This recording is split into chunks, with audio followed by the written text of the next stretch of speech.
2월 4일 버드 묵상 시작하겠습니다. 오늘은 시편 4편입니다. 말씀부터 보시겠습니다. 의로우신 나의 하나님, 내가 부르짖을 때에 응답하여 주십시오. 내가 곤궁에 빠졌을 때 나를 막다른 길목에서 벗어나게 해주십시오. 나에게 은혜를 베푸시고 나의 기도를 들어주십시오. 너희 높은 자들아, 언제까지 내 영광을 욕되게 하려느냐? 언제까지 헛된 일을 좋아하며 거짓 신을 섬기겠느냐? 주님께서는 주님께 헌신하는 사람을 각별히 돌보심을 기억하여라. 주님께서는 내가 부르짖을 때에 들어주신다. 너희는 분노하여도 죄짓지 말아라. 잠자리에 누워 마음 깊이 반성하면서 눈물을 흘려라. 을활한 제사를 드리고 주님을 의지하여라. 수많은 사람이 기도할 때마다 주님, 우리에게 큰 복을 내려주십시오. 누가 우리에게 좋은 일을 보여줄 수 있을까 하며 불평하는 사람이 많이 있습니다. 그러나 주님, 주님의 환한 얼굴을 우리에게 비춰주십시오. 주님께서 내 마음에 안겨주신 기쁨은 햇 곡식과 새 포도주가 풍성할 때 누리는 기쁨보다 더 큽니다. 내가 편히 눕거나 잠드는 것도 주님께서 나를 평안히 쉬게 하여 주시기 때문입니다. 아멘. 네, 일단 시작하면서 공식적으로 좀 인정을 해야 될 것 같은데, 제가 5월 달부터 시편 묵상한다고 엄청 좋아했잖아요. 근데 이게 시작해 보니까 시편 묵상이 좀 더 오히려 더 어려운 것 같아요. 이게 각각의 노래마다 주제가 있지만 주제가 막 뚜렷하지도 않고, 이게 뭐 주제가 있어도 뭐 그걸로 묵상하기는 좀 힘들고, 그래서 이게 어, 주제에서는 뭔가 얻기가 힘들고, 또 분량이 짧으니까 한 절 한 절에서 뭔가 이제 얻어가야 되는데 이게 또 어렵잖아요. 그래서 이게 쉽지 않다 그런 생각 들고, 그래서 여러분도 또 그런 어려움을 겪으실 것 같아요. 그래서 제가 최대한 한 절 한 절 좀 해설 같은 것도 많이 참조해서 말씀을 드릴게요. 그래서 우리 같이 천천히 한번 보도록 하겠습니다. 일단 오늘 시편은, 이 4편은 다윗의 시인데요. 어제 본문이었던 3편 그리고 오늘의 4편 둘 다 자신의 아들인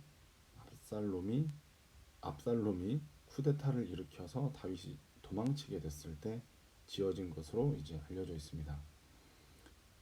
3편에서는 아침에 깨어난다, 4편에서는 밤에 편히 눕는다, 이게 쌍을 이루면서 각각 3편은 아침의 시편 이렇게 얘기하기도 하고요, 4편은 반대로 저녁의 시편 이렇게 얘기를 하기도 합니다. 이렇게 쫓기는 상황에서 지어진 시편인데 여기서 어떤 내용이 있는지 한번 보도록 하죠. 1절을 보시면 의로우신 나의 하나님을 찾고 있습니다. 이게 좀 생각하면 좀 아이러니한 건데요. 하나님이 의롭다는 것은 악인은 벌하고 이제 자기 백성은 품어주시는 그런 거잖아요. 근데 이게 다윗이 지금 자기를 이제 탄압하는 자들을 악인으로 상정하고 이제 얘기를 하는 건데, 이게 왜 아이러니하냐면 다윗이 지금 쿠데타를 당하게 된 원인이 다윗의 죄였기 때문인데요. 여러분 혹시 이거 아시는 분들도 계실 거예요. 다윗의 어떤 죄 때문이냐면 밧세바라는 여인을 함부로 취한 죄가 이제 다윗의 죄인데요. 밧세바가 다윗의 장수 중에 우리아라는 장수의 아내였어요. 근데 다윗이 밧세바를 보고 한눈에 반해서 밧세바를 끌어들여서 동침하고 우리아가 걸리적거리니까 전장에 나가게 해서 이제 죽입니다. 그 죄 때문에 나단 선지자가 와서 다윗의 죄를 지적하면서 너의 집안에서 칼부림이 끊이지 않을 것이다, 그리고 집안에 재앙이 있을 것이다, 이렇게 얘기를 하거든요. 그 재앙이 이제 이 말씀에서 이제 이루어지는 거예요. 이 압살롬이 반역을 하면서 그런 상황인데 지금 다윗이 하나님을 찾고 있단 말이죠. 이게 좀 뻔뻔한 상황이 아닌가 볼 수 있는데, 자, 오늘의 첫 번째 묵상입니다. 회복하자, 의로우신 하나님인데요. 여러분 어떤 경우에도 하나님은 자기 백성을 포기하지 않으십니다. 이것을 반드시 믿으셨으면 좋겠어요. 내가 지은 죄 때문에 고난당할 때나 창피당할 때도 하나님은 여전히 나의 하나님이십니다. 근데 이 틈을 마귀가 놓치지 않고 분명히 와서 말할 거예요. 하나님도 너는 포기하실 거다. 이거는 하나님도 용서하지 않으신다. 네가 이러고도 하나님의 자녀냐, 양심도 없는 놈아, 이런 식으로 속삭일 텐데, 여러분 절대 이런 말에 미혹돼서는 안 됩니다. 그런 고통스러운 순간에 하나님은 여전히 그 자리에서 우리를 기다리고 계시거든요. 그래서 조금은 뻔뻔하게, 조금은 당당하게 하나님 앞에 나아가는 우리가 됐으면 좋겠습니다. 그리고 죄를 철저하게 회개해야죠. 죄를 철저하게 회개하는데 마치 다윗처럼 회개하는 우리가 됐으면 좋겠어요. 나단 선지자가 와서 다윗의 죄를 지적하자마자 다윗이 땅에 엎드려져서 회개를 하거든요. 근데 이제 거기에 대해 어떤 변명이나 협상이 없이 그저 이제 회개를 합니다. 그런 회개 기간 중에 지은 것이 시편 51편인데요. 여러분들도 다 아시지만 나를 주님 앞에서 멀리하지 마시고 주의 성령을 거두지 마옵소서, 이 찬양 아시죠? 이 찬양의 가사가 실려 있는 편이 시편 51편이 되겠습니다. 이렇게 다윗처럼 철저하게 회개한 뒤에는 오늘 읽은 사편처럼 의로우신 하나님, 나를 도우소서, 이렇게 다시 우리가 회복해서 하나님께 고백할 수가 있는 것이죠. 이렇게 자기 죄악 때문에 고민하는 청년들 있으시면 첫 번째, 마귀가 하는 말 절대 듣지 마시고요. 하나님 앞에 당당하게 나아가시고 철저히 회개하셔서 의로우신 하나님을 회복하는 우리가 됐으면 좋겠습니다. 이제 2절부터 좀 다시 계속해서 보시겠습니다. 2절 보시면 여기서는 우상을 섬기고 하나님의 영광을 욕되게 하는 높은 자들, 오늘날로 보자면은 부와 권력 이런 것을 가지고 있는 사람들에 대해 얘기하는 것이 되겠죠. 이런 사람들에게 요 세 가지를 이제 권면하는데 각각 3, 4, 5절에서 이제 권면을 하고 있습니다. 첫 번째는 3절인데요. 3절은 요 내용을 보세요. 이게 어떻게 요약이 될 수 있냐면요. 하나님은 자신을 섬기는 자들을 보살피신다. 그리고 그들을 들어주시는 분이다. 즉 무슨 말이냐면 그들을 돌보시는 분은 하나님이시다, 이 얘기를 하고 있는 것입니다. 그들을 돌보시는 분은 다름 아니라 하나님, 이 얘기를 3절에서 하시는 거고요. 4절을 보시면 두려움으로 죄짓기를 멈춰라 이겁니다. 죄짓지 말아라, 이게 죄짓기를 멈추고, 그다음 뒤에 보시면 눈물 흘리면서 회개하라고 하는 말씀이 이어지는 것입니다. 죄짓기를 멈추고 회개하라. 이게 두 번째 말씀이 되겠고요. 세 번째 권면은 하나님께 제사를 드려, 즉 예배를 드리라. 그리고 하나님을 의지하여라. 의지하여라.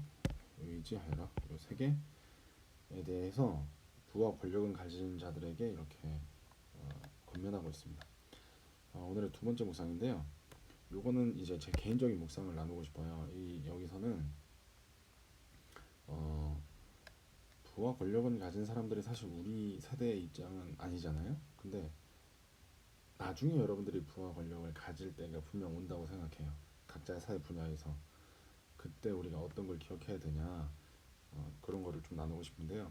아까 우리 나눴던 말씀을 각각 반대로 생각을 해보면 부와 권력을 가진 사람들의 세 가지 특징을 알 수 있다고 생각해요. 저는. 그러니까 부와 권력을 가지면 첫 번째 특징이 하나님을 인정하지 않는다는 것입니다. 두 번째는 그들이 회개하지 않는다는 것입니다. 세 번째는 그들이 하나님을 의지하지 않는다는 것이죠. 여러분들이 나중에 내가 돈이 생기고 권력이 생기고 좀 힘이 생기거나 그렇게 됐을 때 그럼 우리가 어떤 것을 해야 되느냐?